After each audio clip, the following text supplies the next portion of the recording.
Bien que presse tout le monde vraiment personnellement naza désolé. Presse tout le monde ya mindele batikala. Liberté de la presse, on en a besoin. Le président, il n'y a même pas un mois. A outi ko lobela makambo ya liberté de presse. Mais le président quand ça bengi sibiso nyoso, bazo benga na biso. Liberté de presse ngo yango. Liberté de presse yango. Au nom ya presse. Nazo ebisaye, c'est là. Nazo ebisa général Kasongo. Ozo la nanga na mbonga oyo. Na lobi boyo. Parade na yo. Kotisa kaka bato ozo kotisa. Biso to bando ya parade na yo te. Pe information sur eza mabe. Yeba ke to la prépoto diffusango partout. Wana promettre. Congo Tek Tek TV. Yasiba Mutombo.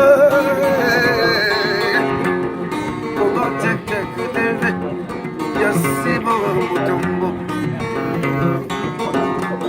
Il y a na Congo Tek Tek mama Yasiba Mutombo.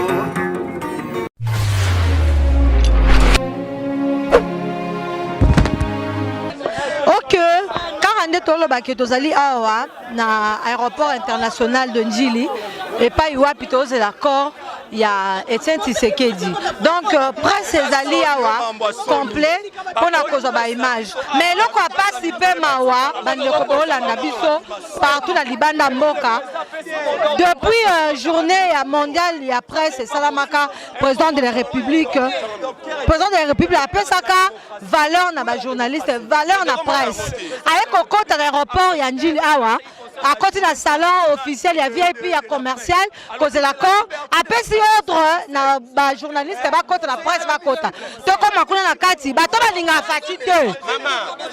Bato ba linga fatite, baza contre fatu, ba bimisi presse. Ba lingite presse ezo image. Bien que presse tout le monde bima ya mindele.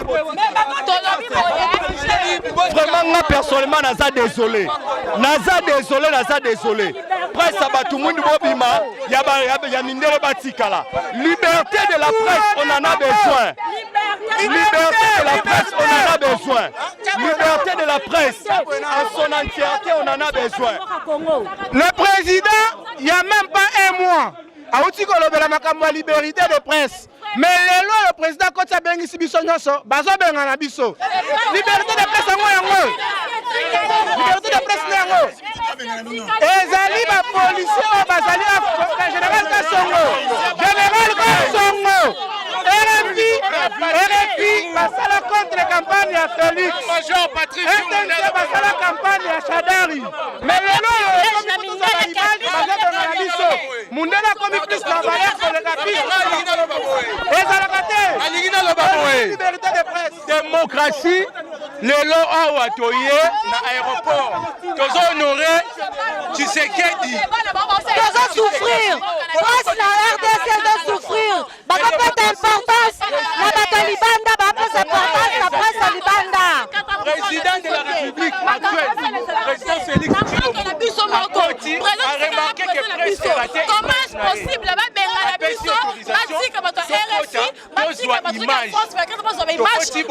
général Kasongo, commissaire et ville province à Kinshasa. Après si ordre, presse union soit Malibanda. Yango, tozo ebisaye. Au nom ya presse. Nazo ebisaye, c'est là. Nazo ebisa général Kasongo. Ozo la nanga na mbonga oyo. Na lobi boyo. Parade na yo. Kotisa kaka bato ozo kotisa. Biso to bando ya parade na yo te. Pe information sur eza mabe. Yeba ke to la prépoto diffusango partout. Wana promettre. Événement nyonso ya Kasongo ko sala te. Obenga biso te tokoyate. Oyo sami na mboka na biso esale makaka awa. Journaliste congolais moko te akenda na France, akenda na Belgique. Ake ko interview ba benga na français ba benga na belge ba tika azo élément biso awa na porta la bien salon VIP porta la bien place oza na mboka na biso moko quatrième pouvoir s'il vous plaît ba benga ni biso pour la complexe le poso pembe ba tiki bindele ya France 24 ba tiki bindele ya moko oyo akufi héros national ya biso moko mais babengani biso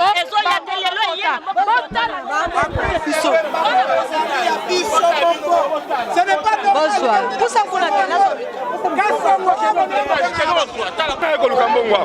nani bapasi mbongo na poche na ye nani mais président alobi na bakota ba journaliste babengani bato président de la République a sorti président de la République a sorti sans médias président de la République a sorti sans actualité rien de protocole babomi biso mopanzi président de la République a sorti sans actualité et ça la bonne le président de la République tango à côté na pouvoir à Loba je ferai la presse le 4e pouvoir mais oyo tokomi komona oyo général, il y a la police, alors même on accepte. Mais ce qu'il est là, le président Tshisekedi Tshilombo a un pouvoir. Et ça grâce à Bisso Presse, parce que nous avons combattu depuis la mort de docteur Etienne Tshisekedi.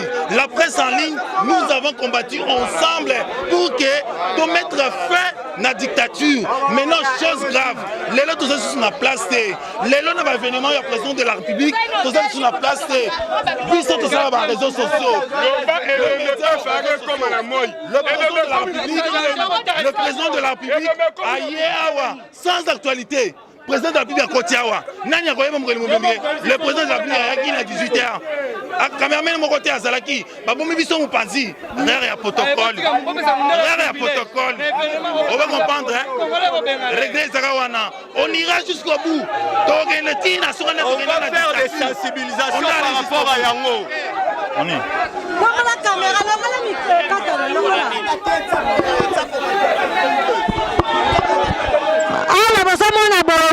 salon commercial, salon VIP et place Mokonza Mboka Koti avant que baboyi presse à Kota soit image 2 ba privilégié ba presse à Libanda RFI France 24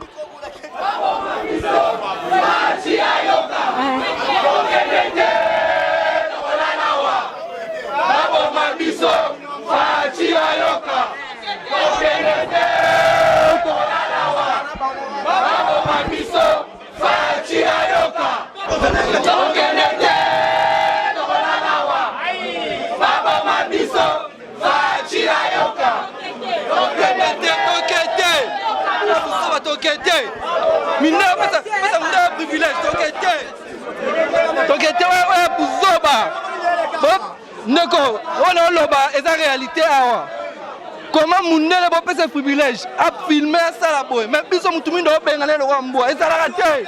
Je suis fils du pays. 4e pouvoir. Tu es banité. Il y a banité. Tu habites son nom, on va payer au drango.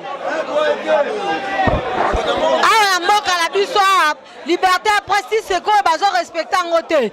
Et l'axi qui est basé pour la considération à Mokonza Mboka te basa makamna bango parce que il y a cela un mois Fati alobaki que liberté après ces ala. Mais si koyo bato bazo collaborer na Fati ba lingi Fati te baza ko contredire toujours na makambo baza ko sala baza ko linga te population lingaye.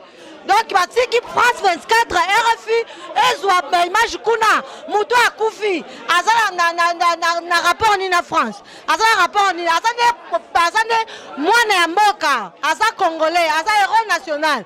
Mais maintenant, Bisotoye, Poto tombe le coup, mais c'est ce qu'il dit, Baso pour la tosse de image. Organisation, et ça n'a pas bien avant ou bien à la organisation est très mauvaise parce que tout ça s'est fait tôt. L'organisation, c'était le lundi, balancer coup de voix. Mais bon, Sabiso, la police, FARDC, Banamoura, Bosangi Sina, service à sécurité, na presse, Bissonio, n'a pas déjà, Bissonio, n'a pas chef coutumier, Toyo bat Jessica Moko. Ça c'est fait. Combien, Tozo Tanini. C'est que, qu'on se dise vrai, c'est que le problème est ça, une organisation, mais une chose vraie. Oui. Pourquoi est-ce que les journalistes, les organes à presse, oui. Pour ça que France c'est concerté de manière que Binope organisation la Bino Ezala. Mais non, il n'y a pas un problème de une association Appelco, association de presse en ligne du Congo. Moi personnellement j'ai appelé Madame Fifi. Madame Fifi elle me dira qu'il y a qu'un martyr. Je suis arrivé, Madame Fifi s'est déplacée en ligne. Luka Papa Christian. Je me suis vu avec papa Christian à commencer à la caprice. Et l'homme papa Christian n'a pas madame Fifi na bengi abiluka mais c'est Paul Diakese. Je me suis vu avec mon aîné Paul Diakese que je connais bien. Il m'a donné son numéro, rappelle-moi demain à 11h. Le lendemain nous sommes revenus pour que va macaron et c'est d'abord le fiche qu'on a rempli pour la capture et mon anité. On nous a donné ça. Ce n'est que deux personnes. Deux personnes besoin de 23h. Nous avons l'une de notre membres, elle s'appelle Fanny Poutou, qui a récupéré. Et à part ça, les anamokwaza personnes handicapées. Et puis Bakati Moussala. Nous sommes revenus, moi j'étais au stade de Marty depuis 7h du matin. Et jusqu'à 7h, je n'ai rien consommé, je n'ai rien mangé. Nous sommes venus ici, Fatih arriva, la presse. Donc continue à Kati Général Kasson a pris ordre que Babimi sa presse à la